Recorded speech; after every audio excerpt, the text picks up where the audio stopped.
Hello guys, welcome to my channel. मेरे channel में आप लोगों का बहुत बहुत स्वागत है। आई होप आप लोग बहुत अच्छे से होंगे, बहुत मज़े में होंगे और बहुत स्वस्थ होंगे। और देखिए, आज मैं आप लोगों के साथ मॉर्निंग के 7 बजे से लेकर दोपहर 12 बजे तक का मेरा क्या रूटीन है वही आप लोगों के साथ शेयर कर रही हूँ।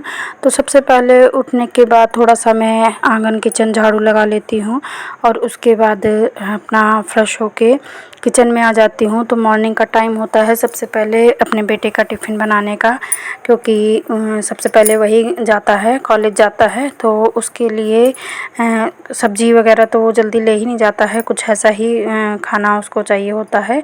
जैसे कोई भी किसी भी चीज़ का पराठा बना दो उसको तो वही पसंद होता है। तो आज सबसे पहले मैंने आलू उबाले हैं, पर जल्दी की वजह से कुछ बड़े बड़े आलू डाल दिए थे, जबकि मैंने काट कर डाले हुए थे। फिर भी कुछ आलू मतलब कम पके थे बीच में, तो उसे मैश करने में ज़्यादा टाइम लग गया था। तो यहाँ पर आलू गर्म है तो चम्मच की सहायता से मैं इसको मैश कर रही हूँ। तो जो छोटे आलू थे वो अच्छे से पक गए थे और जो बड़े आलू थे तो वो बीच में थोड़े से कच्चे रह गए थे। तो उसी को मैश करने में मतलब ज़्यादा टाइम लग गया और अब अच्छे से मैश हो गए हैं। तो इसमें सारे जो नमक मिर्च और गरम मसाला वगैरह सब मिला लूँगी और उसके साथ ही मैं आलू के पराठे बना दूँगी उसको। और साथ ही साथ इस टाइम ज़्यादा मतलब वीक हो गया है और सब्ज़ी अलग से ले नहीं जाता है, तो रात में मैंने मूंग भिगो दी थी और अंकुरित हो गई है वो। तो थोड़ा सा कुछ इस तरह का नाश्ता हो जाता है ना, तो बच्चों को थोड़ा शरीर में जो विटामिन्स और आयरन और कैल्शियम जिस चीज़ की भी कमी होती है, तो इस तरह की कोई चीज़ें अगर हम देते रहते हैं तो जो पोषक तत्व उनको मिलने चाहिए, तो अलग अलग चीज़ें मतलब टाइम टाइम से देते रहते हैं। जैसे शाम टाइम होता है तो मैं उसे दलिया बना देती हूँ दूध का, तो दूध की चीज़ें शाम को पहुँच जाती हैं उसके शरीर में। और मॉर्निंग में अब 2-3 दिन से मैंने मूंग भिगो दी है, तो कभी यहाँ खा लेता है कभी वहाँ ले जाता है। तो यहाँ पर आज मैंने थोड़ा सा उसको हल्का सा तेल डाल के मतलब कढ़ाई में ये समझिए कि गरम कर दिया है और हल्का नमक डाल दिया है, क्योंकि कच्ची मूंग नहीं खाता है वो। और साथ ही साथ देखिए मेरी चाय भी चढ़ी हुई है और उसके लिए टिफ़िन में आलू के पराठे बना रही हूँ। सुबह हम कितनी भी जल्दी उठ जाएं, पर मॉर्निंग में इतना ज़्यादा काम होता है कि सारे काम समेटते समेटते काफ़ी टाइम हो जाता है, मतलब दोपहर तो हो ही जाती है। और बार बार अगर हम जब किचन में आते हैं फिर बाहर का काम रह जाता है। तो मेरा ही क्या, आप लोगों का सभी का यही हाल होता होगा कि सबसे पहले बच्चों का टिफ़िन बनाएं, उसके बाद फिर थोड़ा सा बाहर का काम देखें, उसके बाद फिर हस्बैंड का टिफ़िन बनाएं या उनको ब्रेकफास्ट बनाएं, और घर में जो दूसरे लोग हैं उनको भी ब्रेकफास्ट कराना है या उनके लिए लंच बनाना है। तो ये ऐसे छोटे छोटे काफ़ी काम हो जाते हैं जो हम लोगों को मतलब काफ़ी समय तक मतलब किचन में रखते हैं। और एक बार हम सभी लेडीज़ों का एक बार किचन में होता है और एक बार रूम में या घर के दूसरी जगह पर होता है, क्योंकि अगर बाहर का काम हम नहीं देखते हैं तो वो लेट हो जाते हैं, और अगर किचन का नहीं देखते हैं तो हस्बैंड और बच्चों को टाइम पे खाना या ब्रेकफास्ट लंच नहीं मिल पाता है। तो हम लोगों की लाइफ ही ऐसी होती है कि किचन से शुरू होती है और किचन पर ही ख़त्म हो जाती है। तो यहाँ पर सबसे पहले तो अभी मैं ब्रेकफास्ट बना रही हूँ और देखिए बेटा भी तैयार हो गया है और अब वो आ गया है ब्रेकफास्ट करने के लिए। तो बीच बीच में आप लोगों ने देखा होगा कि जब उसका ऑफ रहता है और कॉलेज नहीं जाता है तभी वो चने और मूंग भिगो कर रखता है, तभी खाता है। पर अब 2-4 दिन से मैंने ये कर दिया है, क्योंकि एक तो बड़ी समस्या है कि ये कोई सब्ज़ी टिफ़िन में ले जाना पसंद नहीं करता है, इसको पराठे ही चाहिए और ना कोई अचार चटनी कुछ भी सॉस वगैरह कुछ भी नहीं पसंद करता है। तो यहाँ पर मेरी एक सबसे बड़ी समस्या ये है कि मुझे कुछ ना कुछ भर के ही पराठे बनाने पड़ते हैं और टिफ़िन में क्या दूँ समझ में ही नहीं आता है। और बीच बीच में चिल्ला वगैरह बना देती हूँ तो ये भी चल जाता है। और चाय वगैरह कुछ भी नहीं पीता है। 1-2 बार तो मैंने बोला कि बूंदी वगैरह का रायता बना दो, कुछ भी बना दो, तो हर चीज़ को ना है, बस कोई भी चीज़ भर के, या सबसे ज़्यादा पसंद है आलू का पराठा। तो देखिए कितने छोटे छोटे और कितने पतले पतले आलू भर के पराठे बनाए हैं। और यहाँ पर देखिए मूंग को भी मैंने अच्छे से पैक कर दिया है टिफ़िन में। तो एक ये इतने छोटे छोटे और बिल्कुल पतले पतले आलू के पराठे हैं। तो इससे मतलब क्या होता है, अगर बच्चे 10-11 घंटे के लिए घर से बाहर रहते हैं तो उन्हें कुछ ठोस टिफ़िन देना चाहिए, कुछ ठोस आहार मिलना चाहिए। पर समस्या ये है ना कि मेरा बेटा बड़ा हो गया है पर खाने के मामले में वो अभी बच्चा है। तो फ़िलहाल अपनी ज़िद पर मैंने इसके 2 टिफ़िन लगा दिए हैं। मैंने कहा साग सब्ज़ी नहीं दे रही हूँ तो यही सही है। तो यहाँ पर देखिए ये बिल्कुल रेडी हो गया है और कॉलेज के लिए निकल गया है। तो अभी थोड़ा सा बीच में टाइम था तो मैं आ गई हूँ, हस्बैंड जी उठ गए हैं तो मैं बेडरूम आ गई हूँ सही करने के लिए। तो फ़िलहाल पहले तो वो सोते रहते हैं, बाद में जब बेटा चला जाता है तो अगर कभी जल्दी उठ जाते हैं, कभी तो जल्दी बेड साफ़ कर देती हूँ और जब लेट उठते हैं तो फिर लेट में बेड साफ़ होता है। तो यहाँ पर देखिए 8:30 के लमसम का टाइम है। तो यहाँ पर अब वो उठ के बाहर चले गए हैं तो फिर मैं आ गई हूँ, फ्री हूँ अभी। तो बेडरूम की साफ़ सफाई कर दूँगी। तो पूरी सफाई तो नहीं हो पाएगी क्योंकि रात में कुछ चीज़ें ऐसी होती हैं जो फैल जाती हैं और बेड वगैरह भी साफ़ करना है, बेडशीट वगैरह फोल्ड करनी है और बेड को अच्छे से ऑर्गेनाइज़ करने के बाद थोड़ा सा जो सामान इधर उधर फैला होता है और यहाँ पर चाय पी गई थी तो वो भी है। और इसके बाद बेड वगैरह सब सही करने के बाद यहाँ झाड़ू लगा दूँगी और पोछा मैं बाद में लगाऊँगी जब हस्बैंड ऑफिस चले जाते हैं। तब फिर से अगर गंदा लगता है तो दोबारा से मैं झाड़ू लगाकर तब फिर पोछा लगाती हूँ। तो यहाँ पर पहले तो मैं भी बेड सही कर दूँ और उसके बाद में आप देख रहे होंगे कि बगल में साइड टेबल जो है उस पर भी सामान फैला हुआ है। तो फ़ैन चलता है तो और ज़्यादा सामान इधर उधर हो जाता है। जो कुछ चीज़ें ऐसी होती हैं कि वो उड़ने लगती हैं तो धूल मिट्टी भी उड़ के आ जाती है। तो यहाँ पर अभी देखिए बेड सही करने के बाद साइड टेबल है उसको भी ऑर्गेनाइज़ करना है और पूरा रूम ही जो थोड़ा बहुत फैला रहता है उसको सही करने के बाद अब मैं झाड़ू लगा दूँगी। झाड़ू लगाने के बाद अब फिर 9 साढ़े 9 का टाइम हो जाएगा। तो फिर हस्बैंड जी को फिर टिफ़िन और ब्रेकफास्ट भी बनाना है तो फिर से मैं किचन में पहुंच जाऊंगी।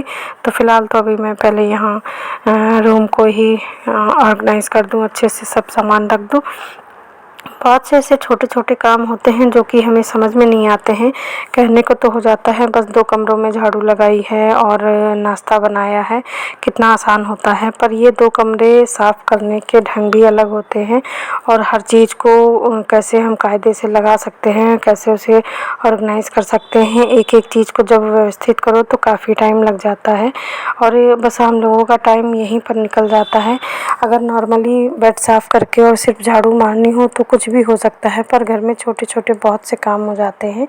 और जब हम किचन में ही जाते हैं, कहने का मतलब है कि अगर मैं ब्रेकफास्ट ही बना रही हूँ या आप लोग ब्रेकफास्ट ही बना रहे हैं तो उसमें भी आलू चढ़ाना है, छीलना है, काटना है, फिर उसको भर के बनाओ और फिर ठंडा करके पैक करो और खाने को दो। तो काफ़ी चीज़ें हो जाती हैं ऐसी कि मतलब किस तरह हम क्या करें तो समझ में नहीं आता है और इसी में हमारा काफ़ी टाइम निकल जाता है। तो यहाँ पर देखिए बेडरूम में झाड़ू लगा दूँगी और इसके बाद फिर से मैं आ जाऊँगी किचन में लंच बनाने के लिए।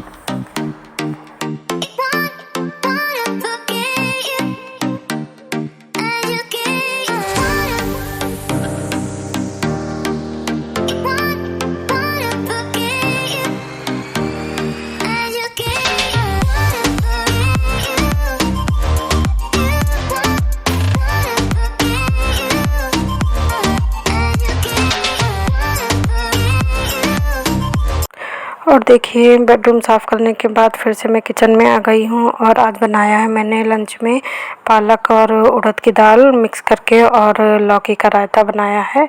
तो यहाँ पर देखिए हस्बैंड जी का मैंने थाली लगा दी है ब्रेकफास्ट के लिए और चावल और दाल चावल खा लेंगे थोड़ा सा वो और बाकी आलू के पराठे और रायता खा लेंगे क्योंकि उनको काफ़ी मतलब लेट हो जाता है। इधर तो 11 बज जाता है जाने में, उधर रात में भी 10 साढ़े 10 हो जाता है आने में, कभी कभी और लेट हो जाते हैं। तो इस वजह से खाली पेट नहीं निकलना चाहिए।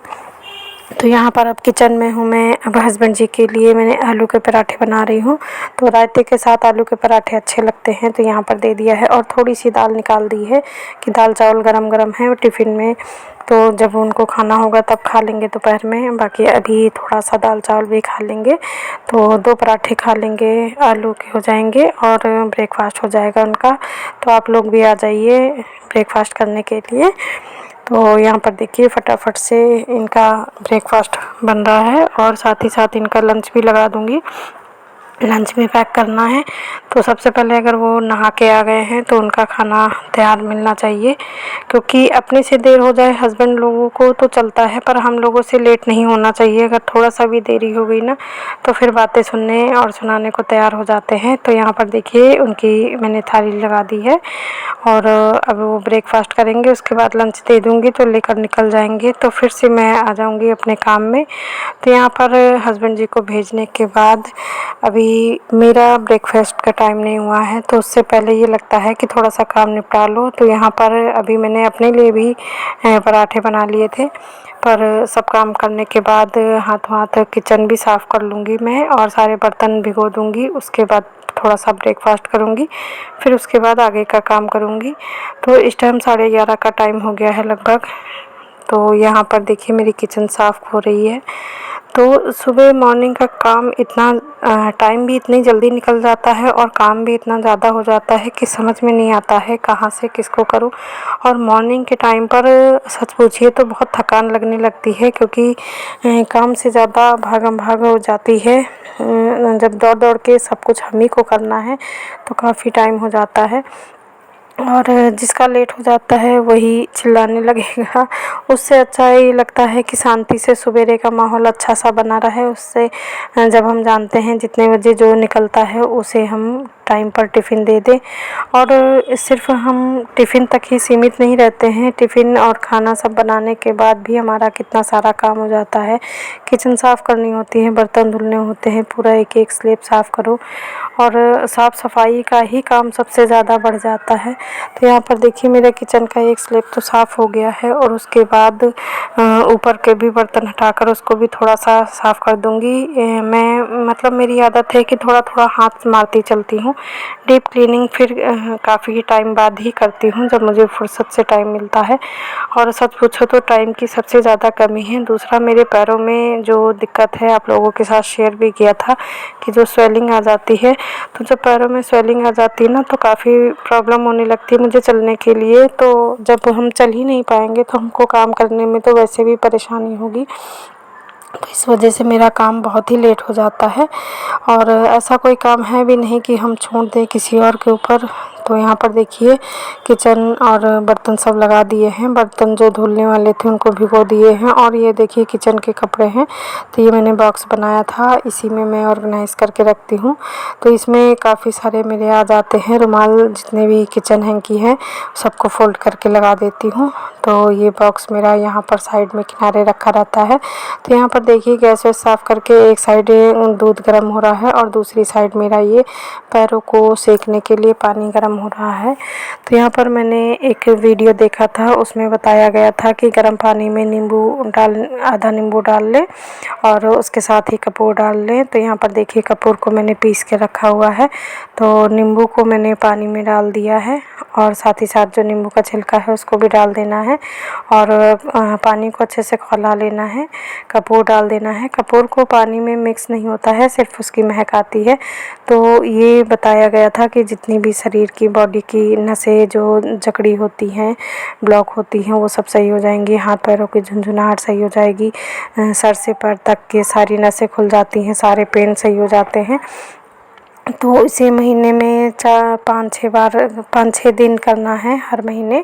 तो 2-4 बार मैं करके देखूँगी, शायद मुझे आराम हो जाए, क्योंकि मुझे इस टाइम पैरों में बहुत ज़्यादा दिक्कत है और फिर से स्वेलिंग होने लगी है। तो स्वेलिंग के लिए तो मैंने फिर से मेडिसिन मंगा ली है। और कभी कभी ऐसा लगता है दिन भर की इतनी ज़्यादा भाग दौड़ हो जाती है, इस वजह से स्वेलिंग आती है, पर अभी सही नहीं पता है किस वजह से होता है। तो यहाँ पर देखिए कपूर और लेमन का जो पानी है मैंने गर्म कर लिया है और उसमें एक मग्घा अलग से पानी भी मिला लिया है। और अब इस तेज़ गर्म पानी में, मतलब ये बर्दाश्त जैसा है पानी, अब इसमें मैं पैर डाल के कम से कम 15-20 मिनट के लिए पैरों की सिकाई करूँगी। तो जो मैंने वीडियो देखा था, अब कहाँ तक ये कारगर है ये तो 1-2 महीने बाद ही पता चलेगा कि मुझे कितना रिलैक्स मिलता है या नहीं मिलता है। तो यहाँ पर मैं अपने पैरों से बहुत ज़्यादा परेशान हो गई थी, बहुत पेन होता है पैरों में। इस वजह से मैंने ये वीडियो देखा, तो मैंने सोचा कि लाइए करके देखते हैं, कुछ दिन करने से ही होगा। अगर आराम हो जाएगा तो आप सभी लोग को शेयर करूँगी। तो बस दोस्तों, यही है आज का मेरा वीडियो। आज का ब्लॉग आपको कैसा लगा लाइक कीजिएगा, कमेंट कीजिएगा। चैनल पर न्यू है तो सब्सक्राइब कर लीजिएगा। कल फिर मिलूँगी एक नए ब्लॉग के साथ। तब तक के लिए बाय बाय, टेक केयर।